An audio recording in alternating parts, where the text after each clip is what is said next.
Hello అండి. ఎప్పటిలాగా మీ హనుమంతరావు ఎప్పుడు ఏదో టాపిక్ తెస్తాడు కదా. ఏం తెస్తారండి ఈసారి?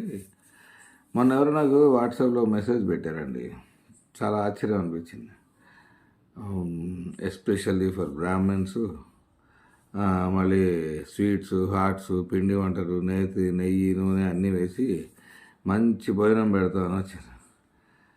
అంటే ఇదేమైనా అన్నదానం చేస్తున్నారో నాకు అర్థం కాలే. 100 రూపాయలకి ఇవన్నీ ఇచ్చి, పిండి వంటలు పెట్టి, స్వీట్లు ఇచ్చి, హాట్లు ఇచ్చి, అది ఏ రకంగా చేస్తారు నాకు అర్థం కావట్లేదు. ఒకవేళ వాళ్ళకి కావాలంటే ఫ్రీగా పెట్టమనండి, పర్లేదు. అంతేగాని అటు లాస్ అయిపోయి ఎవరున్నారండి ఇవాళ 100 రూపాయలకి ఆలోచించే వాళ్ళు, చెప్పండి నాకు సరే. ఇలా ఇస్తే మిగతా వాళ్ళ వ్యాపారాలన్నీ డిస్టర్బ్ అవుతాయి. సో దయచేసి అలాంటి ప్రయత్నాలు చేయకండి. ఏదో స్టూడెంట్స్కి హెల్ప్ చేయండి. మొత్తం అందరికీ ఇలా హెల్ప్ చేస్తే ప్లీజ్.